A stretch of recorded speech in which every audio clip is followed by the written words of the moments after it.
Hello everyone, this is Aditi Sharma and welcome back to Chanakyam coaching Garud. So आज के session में हम लोग बहुत इंपॉर्टेंट टॉपिक के ऊपर डिस्कशन करने वाले हैं, जिसमें कि हम बात करेंगे आपके एचपी सेट के पेपर वन के सिलेबस की। जैसे कि आप सभी को मालूम ही होगा कि अभी एचपी सेट यानी कि स्टेट एलिजिबिलिटी टेस्ट के जो फॉर्म्स हैं वो आउट हो चुके हैं, और अगर आप लोग भी कॉलेज कैडर में असिस्टेंट प्रोफेसर बनने का सपना देखते हैं तो आप लोगों के लिए भी एक बहुत अच्छा, बहुत बेहतरीन मौका है। ठीक है, तो यहाँ पे आप लोग अपना सेट का फॉर्म फिल कर सकते हो, अपना एग्जामिनेशन क्वालिफाई कर सकते हो, और अपने आने वाले कमीशन एग्जामिनेशन के लिए अपनी एलिजिबिलिटी को मेंटेन कर सकते हो। ठीक है जी। तो सबसे पहले तो आप सभी को बता दूं कि जो सेट का एग्जामिनेशन है वो आपका उसमें दो एग्जामिनेशंस आपके रहते हैं। ठीक है, जिसमें कि आपका पेपर वन होगा जो कि कॉमन रहेगा सभी सब्जेक्ट्स के लिए, जैसे कि आपका नेट में होता है। और जो पेपर टू है वो आपका सब्जेक्ट स्पेसिफिक रहेगा, यानी कि जिस भी सब्जेक्ट में आपने मास्टर्स कर रखी है या फिर कर रहे हो, ठीक है, तो उसमें आपका पेपर टू होने वाला है। डजेंट मैटर आप पेपर टू में आपका क्या सब्जेक्ट है, चाहे हिंदी है, हिस्ट्री है, पॉलिटिकल साइंस है, इकोनॉमिक्स है, कोई फ़र्क नहीं पड़ता। आपके लिए पेपर वन जो है कॉमन रहेगा, यानी कि सभी को एक ही सिलेबस पढ़ना पड़ेगा। तो यहाँ पे आपके पास आज के सेशन में आप सभी के साथ डिस्कशन वही करने वाली हूँ कि किस तरीके से आपके पेपर वन में कौन कौन सी चीज़ें आपको पूछी जाती है और किस तरीके से पेपर को आपने टैकल करना होता है। साथ ही साथ में सिलेबस आपको दिखाने वाले हैं और थोड़ा सा एक अप्रोच बताने वाले हैं कि किस तरीके से इस सिलेबस को आप टैकल करोगे और देखोगे कि क्या क्या चीज़ें इसमें पढ़ने को रहेगी। ठीक है, तो चलिए बात करते हैं सबसे पहले यूनिट की, और पहली यूनिट है हमारे पास टीचिंग एप्टीट्यूड की। और टीचिंग एप्टीट्यूड में देखिएगा, थोड़ा सा लॉजिकली आपको चलना है। ठीक है, यहाँ पे ब्लाइंडली नहीं चलना, थोड़ा सा सोच समझ के काम करना है। अगर हम फर्स्ट यूनिट की बात करते हैं तो यहाँ पे हमको क्या पूछा जाएगा कि टीचिंग एप्टीट्यूड क्या चीज़ है। अब देखो, टीचिंग का मतलब, और हम कहते हैं जो टीचर होता है वो स्टूडेंट्स को टीच करता है। ठीक है, तो सबसे पहले तो हमको ये मालूम होना चाहिए कि टीचिंग क्या चीज़ है, कौन कौन से कॉन्सेप्ट्स इसमें आएंगे, कौन कौन से ऑब्जेक्टिव्स आएंगे। ठीक है जी। और आपके पास में जो हम कह सकते हैं कि फैक्टर्स कौन कौन से होते हैं जो कि अफेक्ट करते हैं टीचिंग को, या फिर मतलब हम सिंपली ये कहेंगे ब्रीफ में कि टीचिंग से रिलेटेड जो भी चीज़ें हैं, चाहे वो मेथड्स हो गए, चाहे वो आपके फैक्टर्स अफेक्टिंग टीचिंग हो गए, चाहे कोई भी चीज़ें हैं आपकी टीचिंग से रिलेटेड, वो सब कुछ हमको यहाँ पे पढ़ने को रहेगी।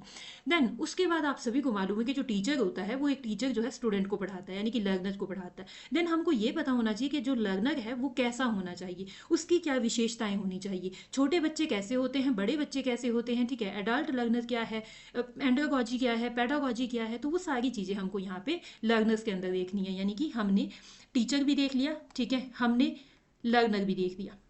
अब देखिए, एक टीचर का काम सिर्फ और सिर्फ बच्चों को पढ़ाना नहीं होता, सिर्फ ये नहीं होता कि भाई लेक्चर दिया और आपका काम खत्म हो गया। हमको ये भी देखना पड़ता है कि भाई जिस बच्चे को हमने पढ़ाया है उसको हमारी पढ़ाई हुई चीज़ें समझ में आई है या नहीं आई है। अगर समझ आई है तो कितनी समझ आई है और कितना उनको अभी इंप्रूवमेंट की ज़रूरत है। और इसी चीज़ के लिए हम क्या करते हैं, उनकी इवेलुएशन करते हैं। ठीक है, इवेलुएशन करते हैं। तो इवेलुएशन का मतलब होता है उनका आकलन करना कि भाई क्या क्या चीज़ें हैं, किस तरीके से जो भी चीज़ें उनको समझ में आ रही है या नहीं आ रही है। ठीक है, तो अब देखिएगा यूनिट वन आपके पास में जो रिक्वायर्ड है वो यही है कि टीचर के बारे में पढ़िए भाई, और आपके लर्नर के बारे में पढ़िए। बाकी आप देख सकते हो यहाँ पे इसके प्रॉपरली आपको नोट्स मुझे लगता है कि मिल जाएंगे। ठीक है, और यहाँ पे आप सभी देख सकते हो कि आपका इवेल्युएशन सिस्टम भी दिया गया है। ठीक है, फर्स्ट यूनिट में आपके पास में टीचर से रिलेटेड है, लर्नर से रिलेटेड है, और आपके इवेल्युएशन रिलेटेड है चीज़ें। सेकेंड यूनिट आपके पास में है रिसर्च एप्टीट्यूड की, सबसे इंपॉर्टेंट यूनिट है।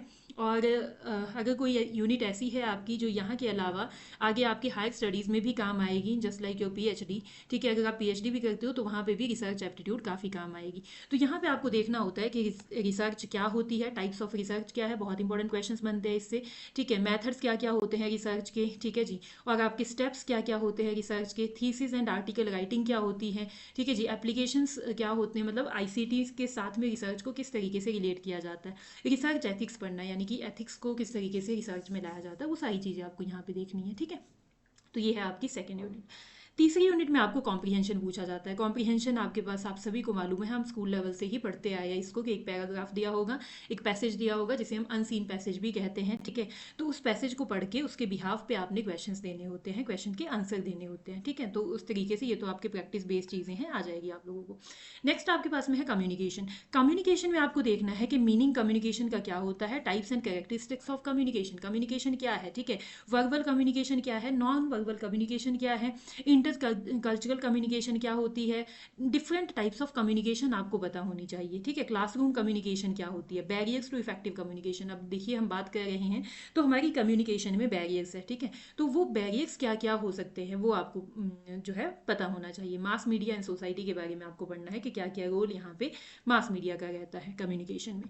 देन आपको देखना है mathematical reasoning and aptitude. Mathematical reasoning and aptitude में आपके टाइप्स ऑफ रीजनिंग आपको पता होनी चाहिए, नंबर सीरीज आपको पता होनी चाहिए, लेटर सीरीज आपको पता होनी चाहिए, कोर्स एंड रिलेशनशिप्स आपको पता होने चाहिए, ठीक है। बाकी जो फ्रैक्शंस वगैरह के क्वेश्चंस रहते हैं, टाइम एंड डिस्टेंस वगैरह हैं, वो आपको थोड़े बहुत निकालने आ जाने चाहिए, तो वो आपका मैथमेटिकल रीजनिंग के अंदर रहेगा, ठीक है। उसके अलावा आता है आपका लॉजिकल रीजनिंग। ध्यान रखिएगा ये जो लॉजिकल रीजनिंग है इसको हम दो भागों में विभाजित करते हैं, यानी कि दो पार्ट्स में स्टडी करते हैं। एक है आपका वेस्टर्न लॉजिक, एक है आपका इंडियन लॉजिक। अब वेस्टर्न लॉजिक के अंदर आपने ये जितनी भी चीज़ें हैं, स्क्वायर ऑफ ऑपोजिशन हो गया, वेन डायग्राम वाली जो चीज़ें हैं, ठीक है, वो आपकी किस में आएगी, आपके वेस्टर्न लॉजिक के अंदर आएगी।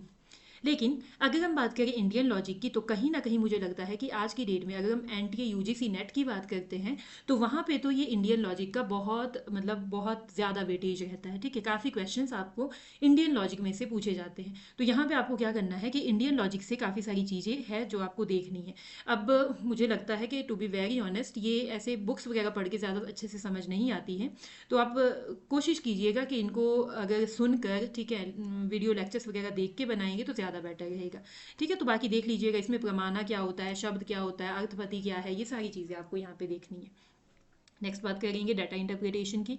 डीआई बहुत इंपॉर्टेंट है। डीआई में आपके पास आपको क्वेश्चन सुपर श्योर है 5 क्वेश्चंस आएंगे, कुछ भी नहीं है, एवरेज, परसेंटेज एंड रेशियो आपको निकालना आना चाहिए। उसके बेसिस पे आपके पास में डाटा दिया जाता है, ठीक है। उसको आपने फिर उसमें मतलब अपनी कैलकुलेशन लगानी होती है, एवरेज, परसेंटेज एंड रेशियो ही निकालने को यहाँ पे देखने को मिलता है, ठीक है जी। और मैं आपको बता दूं कि कुछ भी प्रिडिक्ट नहीं होता कि आपके किस यूनिट में से कितने क्वेश्चंस आएंगे, सिवाय आपके डाटा इंटरप्रिटेशन और आपके कॉम्प्रीहेंशन में से। ये सुपर श्योर होता है कि आपके डाटा इंटरप्रिटेशन में से 5 क्वेश्चन आते हैं तो आते ही आते हैं, और कॉम्प्रीहेंशन में से भी 5 क्वेश्चन आते हैं तो सुपर श्योर है कि आने ही आने हैं, ठीक है। तो 10 क्वेश्चन ये आपके सुपर श्योर है कि ये इन दोनों यूनिट्स में से आएंगे। बाकी की यूनिट्स में से अनप्रिडिक्टेबल रहता है कि कितने क्वेश्चन आते हैं कितने नहीं आते हैं, ठीक है। तो ध्यान रख लीजिएगा, इन दोनों पर ज़्यादा फोकस कीजिएगा।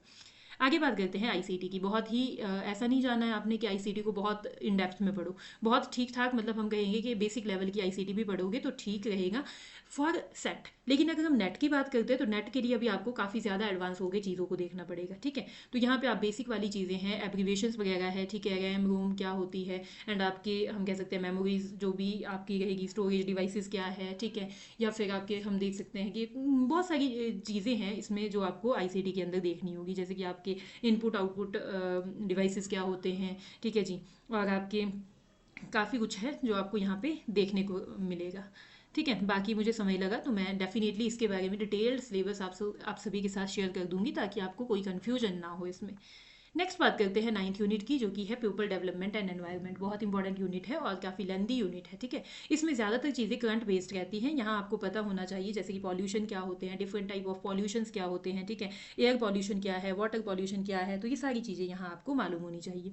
और उसके अलावा आपके पास में यहाँ पे आपको देखना है कि आपके नेचुरल हज़ार्ड्स वगैरह यहाँ पे आपको देखने रहते हैं, ठीक है।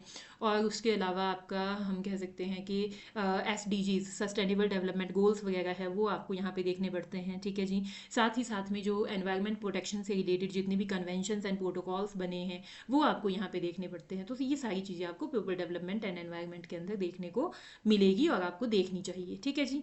नेक्स्ट हम बात करते हैं अपना लास्ट यूनिट के ऊपर, और लास्ट यूनिट है हमारी हायर एजुकेशन सिस्टम। ये बहुत इंपॉर्टेंट यूनिट है और काफ़ी करंट बेस्ड भी रहती है, ठीक है। तो यहाँ पे आपके पास में हायर एजुकेशन, इसमें ना आपने क्या देखना है, देखो एक तो आपने मतलब डिफरेंस करना है किस तरीके से कि जो आपकी एंशियंट एजुकेशन सिस्टम था और आपका करंट वाला जो एजुकेशन सिस्टम है उसमें क्या डिफरेंस है, ठीक है।